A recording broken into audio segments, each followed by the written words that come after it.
কামারপুকুরের মানুষের যে আশা আকাঙ্ক্ষা সেটা সম্পূর্ণরূপে বাস্তবে পূরণ করতে চলেছে। গতকাল তারকেশ্বরে মাননীয় যশস্বী প্রধানমন্ত্রী নরেন্দ্র দামোদর দাস মোদী এসেছিলেন এবং সেখানে পশ্চিমবঙ্গ দিবস ঘোষণা করেছেন। তার পরে ঠিক আজকে আমরা দেখতে পাচ্ছি বাজেটে যেটা ঘোষণা হলো আরামবাগ জেলা, তার সাথে সাথে আমরা আরেকটা উপরি পাওনা পেল হুগলি জেলাবাসী অর্থাৎ কামারপুকুরবাসী। কামারপুকুর পৌরসভা ঘোষণা হলো, সেই ছবি আমরা দেখাচ্ছি সরাসরি ক্রাইম প্রেস বেঙ্গল পর্দাতে, যেখানে সেই পৌরসভা ঘোষণার পরেই আনন্দে মেতে উঠেছেন শহরবাসী এবং কামারপুকুরবাসী। তো একই দিকে যেমন আরামবাগ জেলা, অন্যদিকে ঠিক কামারপুকুর পৌরসভা। এই বিষয় নিয়ে আমরা চলে যাচ্ছি মানুষের কাছে, তারা কি বলতে চাইছে। সরাসরি সেই ছবি আমরা দেখাচ্ছি ক্রাইম প্রেস বেঙ্গল নিউজের পর্দাতে। আমি কৃষ্ণ আপনাদের সঙ্গে রয়েছি সরাসরি কামারপুকুর থেকে। এটাই হচ্ছে ভারতীয় জনতা পার্টি, এটাই হচ্ছে শুভেন্দু দা, এটাই হচ্ছে সম্মানীয় মুখ্যমন্ত্রী, আর এইটাই হচ্ছে আমাদের সম্মানীয় বিধায়ক। যে বিধায়ক মাত্র 1.5 মাস দায়িত্ব পেয়ে একদম মানে যেটা বলেছিলেন ভোট প্রচারের সময় যে আমরা কামারপুকুর পৌরসভা করব, তো সেই সম্মানীয় বিধায়ক আজকে এই মানুষের আওয়াজ মুখ্যমন্ত্রীর দরবারে তুলে ধরেছিলেন।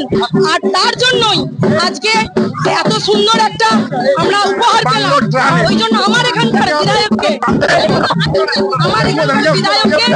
আপনাদের মধ্য দিয়ে আমরা ধন্যবাদ জ্ঞাপন করছি, নমস্কার জানাচ্ছি। এইরকম একজন মাটির মানুষ বিধায়ককে পেয়ে আমরা গর্বিত অনুভব করছি। এটা এলাকার মানুষ মানে হতবাক হয়ে গেছে এটা নিয়ে, যে আমাদের কমিটমেন্ট ছিল ভোটের আগে এবং ভোটের এই 1 মাস কদিনের মধ্যে সেটা একবারে সেটা বাজেটে সেটা অ্যালট হলো এবং আমরা পৌরসভার প্রস্তুতি এখন থেকে নিয়ে নিয়েছি। তাই আমরা কামারপুরবাসীকে আমাদের তরফ থেকে ধন্যবাদ জানাবো, যারা আমাদেরকে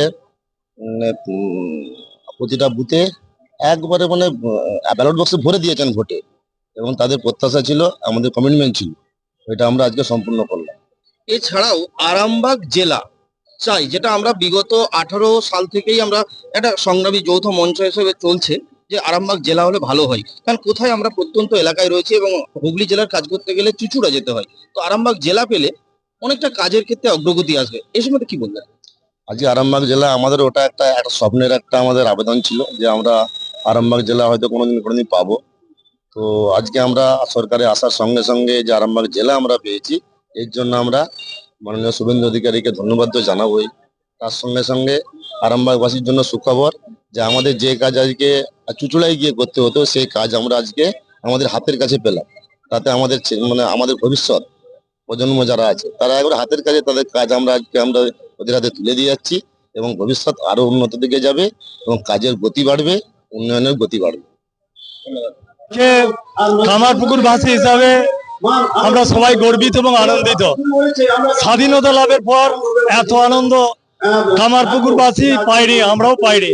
আজকে দেখলাম বাজেট অধিবেশনের পর যখন কামারপুকুরকে পৌরসভা ঘোষণা করা হলো এবং নতুন সরকার, ধন্যবাদ জানাবো পশ্চিমবঙ্গ সরকারের মাননীয় মুখ্যমন্ত্রীকে, এবং ধন্যবাদ জানাবো আমাদের গোঘাট বিধানসভা কেন্দ্রের সম্মানীয় বিধায়ক যিনি আছেন বর্তমানে, তার ঐকান্তিক প্রচেষ্টায় আজ কামারপুকুর পৌরসভা ঘোষণিত হয়েছে এবং আরামবাগকে জেলা হিসেবে প্রস্তাব রেখেছে। তা যদি হয় তাহলে কামারপুকুর হিসাবে আমরা খুবই গর্বিত এবং আনন্দিত হব। এই কারণেই, কারণ আজ আমাদেরকে সে চুঁচুড়া যেতে হবে না, দূর দূরান্ত থেকে আমাদের সকালে বেরিয়ে রাত্রে ফিরতে হবে না। আমাদের প্রশাসনিক কাজ আমরা আরামবাগে গিয়েই করবো। এই জন্য আরেকবার ধন্যবাদ জানাই নতুন সরকার, এই বিজেপি সরকারকে ধন্যবাদ জানাই পশ্চিমবঙ্গ সরকারের মাননীয় মুখ্যমন্ত্রীকে।